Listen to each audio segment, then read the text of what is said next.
Good morning, good afternoon, good evening. Welcome back to Passionate World Radio Network. Educate, enlighten, entertain. PWTRN is a wholly owned subsidiary of Global Media Network.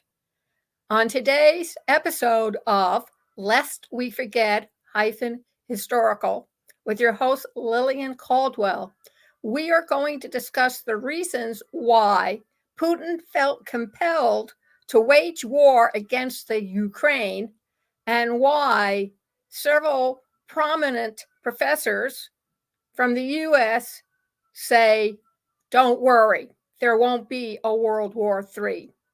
However, one may begin to wonder whether or not they're paying attention to the current news. On February 24th, 2022, Putin/Russia invaded the Ukraine and started a battle. It's now 2024, currently March 13th, and the battle is still being waged with everyone, although not all of NATO, is involved in battling the Russians, although Putin has some allies. Putin gave several reasons. Do they match the reality of why it's important? Yes, because a lot of the reasons that Putin gave is exactly the same reasons why we've been having warfare since the beginning of time. Even the apes fought among themselves. So let's review them. As to why Putin says he had to go and invade the Ukraine. Well, the first thing is that Ukraine formerly was part of the Soviet Union, which we now call Russia. And that Russia cares more about the Ukraine than nearby Belarus and other former USSR countries that one finds in Central Asia. Hall said, and I quote, Putin's opinion has always been that Ukrainians and Russians are the same people, that they're part of the Slavic Brotherhood of Russia, Belarus, and Ukraine. Now, Belarus, we already know, is a puppet state of Russia. So for Putin to go in on a military war would be pointless. Whereas Ukraine wants to become a member of NATO, and more importantly, it has formed allies with Western Europe. Professor Brian Taylor, a Russian politics expert, noted that the invasion of Ukraine reflects Putin's grievances that have been brewing for a long time. So one could say this is his way of throwing a temper tantrum. Putin believes that Russia has the right to rule Ukraine, that Russian and Ukrainians are one nation and one people. They were illegitimately and artificially separated when the Soviet Union collapsed. And Putin blames the West for trying to pull Ukraine out of Russia's natural friendship, Taylor said. At the start of the invasion, Putin stated and blamed NATO's expansion into Eastern Europe for forcing his hand. And he uses that excuse whenever he needs to find a scapegoat for what he's done, because Putin is never wrong. Most conquerors are never wrong. Napoleon would never admit. Alexander the Great, Julius Caesar, Hitler, they all admit that they're above the law and they can do what they want. The world owes them. Hall said that the idea that NATO is threatening Russia by expanding towards its borders is very much part of the Russian propaganda narrative. So who are you going to believe? If that's the only, quote, fake, unquote, news, then one can get what is you as a Russian citizen led to believe. Well, 1984 comes to mind, but we won't go into that. He also pointed out, Hall, that NATO simply doesn't expand, but that countries need to apply to join, usually motivated by an outside perceived threat. And the threat often comes from Russia. Lithuania's prime minister, for example, told Insider in February that her country joined NATO because of Putin. Big hammer. But Putin has reversed it and is playing the blame game instead. Do you really want a world leader playing the blame game? What are they, toddlers? Taylor says he doesn't see a coherent explanation for how NATO's alleged expansion could lead to war. Before Finland joined NATO earlier this year, since 2004, and even then it was a pretty tiny country, Estonia, Latvia, and Lithuania. He also said that NATO didn't put additional troops in the region. So it wasn't like the addition of those countries created this military force on Russia's doorstep. In fact, Taylor said that the US was cutting back on the size of its armed forces in Europe until pro-Russian forces occupied parts of Ukraine in 2014. But Putin likes blaming other people for his problems. He said that Putin is great at throwing things at the wall and seeing what sticks. According to Graham, there's no evidence that Putin was under any public pressure to invade Ukraine, which suggests that it's a personal between Putin and what the Ukrainians dare to do. All three of these experts says Putin's desire to be revered in history books lightly motivated him to attack.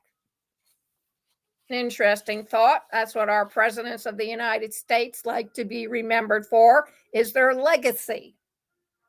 Hall said that Putin's anxiety is around, am I going to be a footnote in Russian history, or are they going to write books about me like they do Peter the Great, Catherine the Great, and Stalin? I don't think so. The jury's still out. Taylor agrees that Putin sees himself as a great historic Russian leader, restoring Russian lands. And at the age of 70, he may not live forever. He wants what I said previously, a legacy. And he reminds everybody that's what the Russian Tsar did. They expanded Russian territory. Well, if that's true, then why did they shoot the imperial family in 1919? And there's only one other option left for Putin to do, a military one. Part of the reason that former President Trump got into power was he was very friendly towards Putin.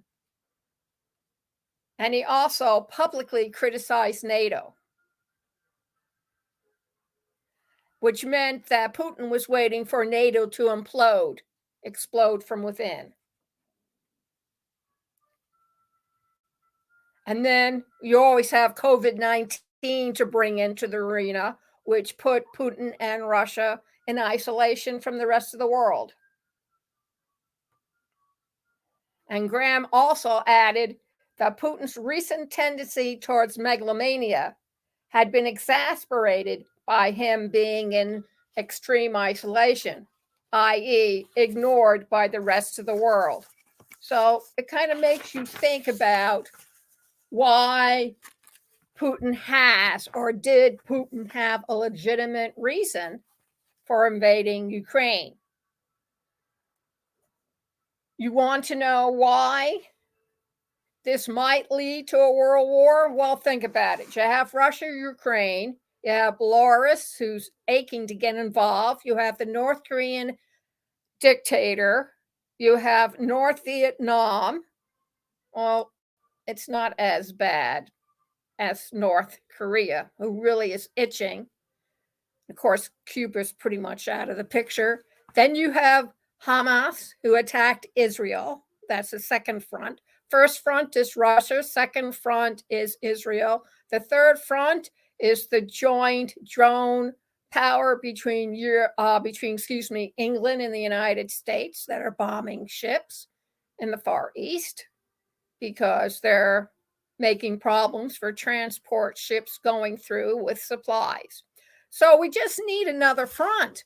And if the thought of insurrection in the United States might evolve, that would create a World War III situation, because now you're fighting on 4 fronts. Can the United States afford that? And there are tensions that did not exist before. Gaza, the Ukraine, and what I just mentioned. In January, the ongoing head of the British Army, General Patrick Sanders, said that the U.S. citizens should be prepared to form a citizen army in the event of war between NATO members and Russia, invoking similar policy of conscription used in World War I and World War II. Between the current geopolitical situation and the events, highlight the role of competing alliances and economic tensions and disputes over borders and territory. A tale as old as time. Think about all those military strategies and mini wars you had to learn in elementary, junior, and senior high school. And if you really loved history, you took it in college. Hasn't changed much, has it? A spokesperson from Prime Minister Rishi Sunak called them not helpful about the remarks from Downing Street. Concerns about a new global war originating from conflicts in Europe and the Middle East have continued to circulate. An analysis from Bloomberg shows that references to World War III in news stories recently hit a 16-month high. So, are we really working up to World War III?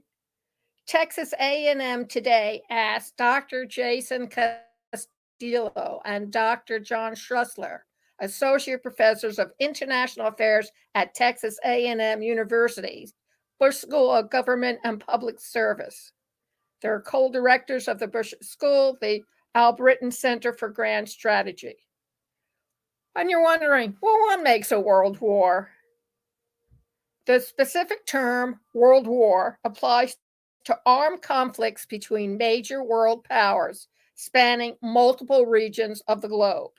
Therefore, our notions of what a world war might look like are largely dependent on who the country is.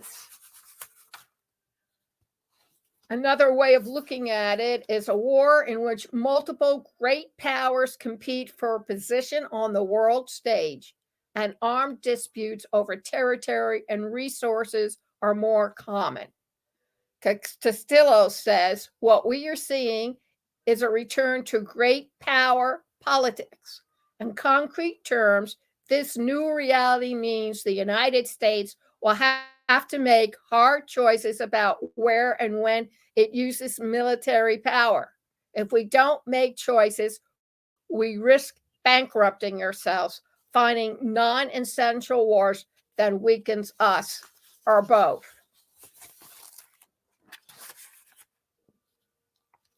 So, in a nutshell, are we going to have a World War III? Well, like everything else, it's relative and it depends on who's saying what. If you listen to Putin, he's all ready to jump in. If you listen to the United States, they're taking a wait and see attitude, the same way that former President Roosevelt took a wait and see attitude for World War II. And although people claim it was Pearl Harbor who started us on the road to World War II, Roosevelt was well aware of the mood of the country, and he was just waiting for permission from the American people so he could wage war. Something to think about. Thank you very much for listening to Lest We Forget Historical with host Lillian Cauldwell. You can see this interview that I've done, more like a discussion, all over again on youtube.com/PWR network _PW Talk Radio, on passionateworldtalkradio.com, on iTunes, iHeart, to name a few, Spreaker, and on April 2nd and on April 5th, PWTRN is offering free master classes on Empower Your Voice, Unlocking Your Podcasting Potential. April 2nd is at 7 p.m. Eastern for those who work during the day. And on Friday, April 5th, it starts at 4 p.m. for those who don't. Free masterclass. To sign up, please go and visit the blog at passionateworldtalkradio.com, and you will see the links, separate links for each webinar on April 2nd and on April 5th. Also, if you're interested in becoming a podcaster, then you'll be delighted to hear that we have a few openings for passionate people who want or already are podcasters. Please contact me at pwrnetworkllc@gmail.com. Attention, Lillian, your name, your email address, the name of your podcast, and 3 episodes of your podcast. Or you can text 484-364-1032. I want to thank you all very much for joining us today, and hope you join us next week on Lest We Forget Historical.